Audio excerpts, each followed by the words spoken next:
السلام عليكم بنات، كيف دايرين؟ لاباس عليكم؟ كنتمنى انكم تكونوا بخير وعلى خير. اليوم ان شاء الله جيت نشارك معكم واحد الوصفه زوينه بزاف بالنسبه للناس اللي ما كيقدوش انهم يشربوا الماء ديال البصله او مشروب اللي كيكون فيه البصله بزاف والثومه. هاد الدواء اللي غادي نشارك معكم انه صالح للمرضعات وكذلك الحوامل. زوين بزاف وكيشافين بزاف ديال الامراض منهم الرواح والكحه، الناس اللي عندهم التهاب في الحلق وكذلك الصدر ديالهم كيحرقهم. هاد الوصفات اللي غادي نشارك معكم ان شاء الله زوينين. الا كنتم مهتمين كملوا الفيديو حتى الاخر. اول حاجه عندي هنا باديانه اولا كيف ما كيسميوها نجمه الارض. فيها بزاف ديال الفوائد، منها انها كتقلل من الالتهاب ديال القولون، كذلك اللي كيكون عندهم مصرار منفوخ وكيكون عندهم تشنجات في الجهاز الهضمي، وحتى بالنسبه للناس اللي كيكون عندهم التهاب في الجهاز التنفسي زوينه بزاف. عندها بزاف ديال الفوائد. تقدروا انكم ديروا واحد البحث، كاين بزاف ديال الحوايج عندنا وما كنستغلوهمش وما كنعرفوش الفوائد ديالهم. عندي هنايا الزعتر كذلك القرنفل. بالنسبه للزعتر معروفه الفوائد ديالو بزاف، انه كيخفف من الكحه وكذلك الرواح وكيعزز الجهاز ديال المناعه ديالنا. والقرنفل حتى هو كذلك عنده نفس الفوائد. وعندي هنايا البابونج. بالنسبه للبابونج ممكن تستعملوه طري اولا تشريوه كيف ما كناخدو انا ساشيت على هذا الشكل جاهز. صراحه زوين بزاف، ما كيخليش هذيك الكحه الناشفه. ملي كتاخدوه غير بوحدو كتحسوا بواحد الراحه، لانه حتى هو فيه فوائد اللي هي زوينه وكثيره بزاف. دابا غادي نبداو الوصفه الاولى. هذا مشروب تبقاو تاخدوه 3 المرات حتى 4 المرات في النهار، لانه كل ما شربتوه كل ما كتحسوا بالراحه، ما كيبقاش النيف ديالكم مسدود وما كتحسوش بهذيك الكحه اللي كتكون يعني ناشفه كتنشف لكم الحلق. ما تخافوا من حتى شي حاجه من هذه الوصفه لانها مجربه. ممكن مراه حامله او مرضعه تاخذها فقط. الحامله ما تكترش من الزعتر وما ديرش القرنفل نهائيا.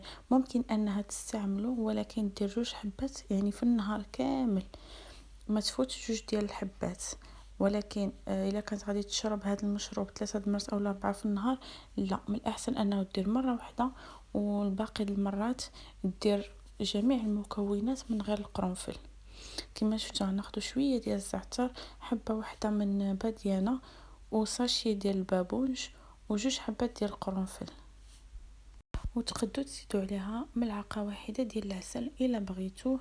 الا بغيتو تشربوا هكا غير محلى راه المذاق ديالو زوين، يعني ما فيه حتى شي مشكل.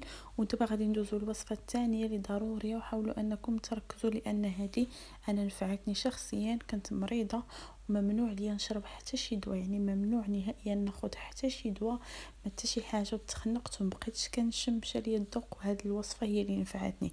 عندي المشروب اللي شاركت معكم زائد. ما تنسوش انكم تكثروا من شرب الماء ضروري باش ما تخليوش الحلق ديالكم والجسم كذلك ينشف. وكثروا من الشربات اللي كيكونوا سخان، حتى هما راه كيفيدوا بزاف. حاولوا تبعدوا من المشتقات ديال الحليب في هذيك الفتره حتى تبراو ان شاء الله. ودابا غادي ندوزو للوصفه ديال الثوم.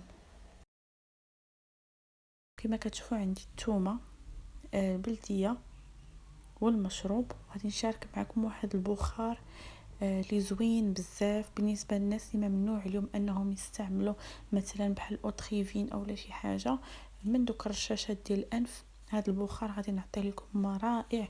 وحتى انكم ممكن ديروه غير في الدار من غير الناس اللي ماشي مرض، ديروه غير في الدار. تلقوا هكا في مثلا الغرف ديالكم كينقي الهواء وزوين بزاف. عندي هنايا الثومه كناخذها كنقطع، يعني خذوا القياس اللي بغيتو 4 5 6 ديال الفصوص ديال الثوم. كنديرهم في زيت الزيتون حتى كتسخن ديك الزيت. كذلك ديك الثومه كتحمر واحد شويه، وهذوك الفروع ديال الثومه كناكلهم. وديك الزيت غادي تاخذوها غادي تدهنوا بها الصدر ديالكم والظهر، يعني من تحت الرقبه غادي تدهنوا مزيان بديك الزيت. كتكون سخونه وتلبسوا حوايجكم يكونوا شويه سخان وتغطاو وتنعسوا. يعني هاد الوصفه الا بغيتو ديروها خاصكم تكونوا في شي بلاصه اللي هي دافيه اولا في الفراش ديالكم، حيت ما خاصش يضربكم البرد. حيت يضربكم البرد عاوتاني راه مشكله.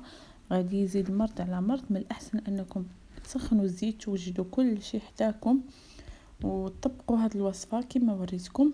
عاد دخلوا الفراش هكذا غادي تعرقوا، غادي تحسوا بالحراره وكاع دوك الامراض وداكشي اللي عندكم في الصدر غادي يخرج. راه زوينه بزاف ومجربه على ضمانتي، حيت انا كنت كنديرها وبهذه الطريقه اللي وريتكم. اللي قد ياكل الثومه مزيان، اللي ما قدرش ما ياكلهاش، ولكن من الاحسن انكم تاكلوا واخا غير دريس واحد اولا جوج راه كافيين. وما تنساوش شربوا معلقه ضروري ديال الزيت، ضروري شربوها باش ترطب لكم الحلق، ونقطوا شي ديال الزيت في نيفكم، هكذا غتحسوا براسكم مزيانين. واخر حاجه هي هاد الزيت وهاد الكريستال اللي بغيت نشارك معكم. هذه صراحه وصفه شامله، فيها المشروب، فيها الزيت، فيها هاد البخار. بالنسبه للناس اللي عندهم النيوف ديالهم كيكونوا مسدودين، كاين هاد زويوت الاساس، كاين فليو، القرنفل، الكاليتوس، كاين بزاف ديال الانواع. انا كنت جبت ديال القرنفل وديال الفليو، هما اللي كنت جبت وكنت كنديرهم بزاف، بالاخص الوقت فاش مرضت. يعني ممنوع انني ندير شي تقطيره ديال النيف. درت الماء ديال البحر ولكن ما دار لي حتى شي حاجه، كنبقى مخنوقه، نيوفي مسدودين، ما كنقدش نتنفس. كنت كندير الماء، كندير واحد الكاسرونه معمره بالماء يكون طايب، كنخليه حتى كيغلي مزيان، وفي داك الماء كنلوح فيه حبات ديال القرنفل، شويه ديال الخزامه، الا عندكم الشيح اي حاجه. ما عندكم حتى حاجه من هادشي اللي قلت لكم، ديروا غير الزيت ديال فليو هذا، يعني 2 قطرات كافيين، وغادي تستنشقوا داك البخار مزيان. راه زوين زوين زوين بزاف. وحاجه اخرى اللي بغيت نوريكم هي هذا الكريستال. كريستال ما عرفتش واش كيعرفوه الناس، او انا واقيلا ما كنتش كنعرفو. يلا دابا تقريبا شي عام ونص ولا عامين باش وليت كنعرفو. هذا الكريستال زوين بزاف. اش غادي نقول لكم، هو الريحه ديالو دايره بحال الفليو ولكن مجهده مجهده مجهده بزاف. هذا راه زوين. كيتباع، انا جبته من المغرب، كيتباع في المغرب عند العطاره، عند الناس اللي كيبيعوا املو اركان، كيتباع عندهم بالغرام. انا هاد البواطه كما كتشوفوا خديت فيها 20 درهم، قلت له عطيني 20 درهم، خذوا 10 درهم، خذوا 5 درهم، خذوا اللي بغيتو، جربوه راه زوين بزاف. بالاخص في هذا الوقت ديال البرد زوين. هو السيد اللي كيبيعو قال لي راه تقدري ديري شويه في الماء وتشربيه، ولكن انا ما شربتوش، انا فقط درته كبخار كما كتشوفوا. يعني داك العويد رقيق رقيق بزاف، يعني ماشي كتهزو بزاف، راه غير شويه كافي. هذوك العويدات اللي كاينين كما كتشوفوا في الغلاقه، هادوك راه كافيين. كنهزهم كنديرهم في داك الماء.